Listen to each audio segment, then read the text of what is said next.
సుభాష్ అయితే బాబుని తీసుకొని కారులో అలా బయటకు వెళ్తూ ఉంటాడు. అది చూసి రాజు కూడా ఎదురుగా వచ్చి కారు ఆఫ్ చేసి, ఏంటి డాడీ బాబుని ఎక్కడికి తీసుకుని వెళ్తున్నారు అని చెప్పి అడుగుతూ ఉంటాడు.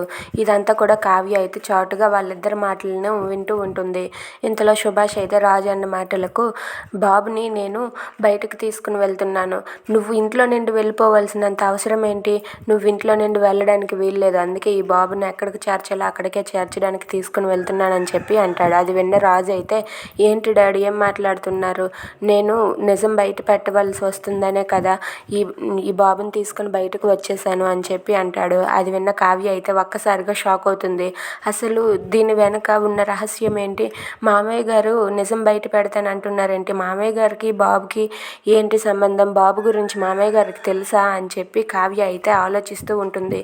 ఇక సుభాష్ అయితే, నేను బాబు గురించి అందరికీ నిజం చెప్పేస్తాను రాజ్, ఇక ఆలస్యం చేయకూడదు, నువ్వెందుకు దోషిలా నిలబడాలి అని చెప్పి సుభాష్ రాజుతో అంటాడు. అది విని రాజు అయితే అలా ఉండిపోతాడు. ఇక కావ్య అయితే, ఏంటి మావయ్య గారికి ఏం తెలుసు అని చెప్పి ఆలోచిస్తూ ఉంటుంది. Thanks for watching friends, please subscribe our channel.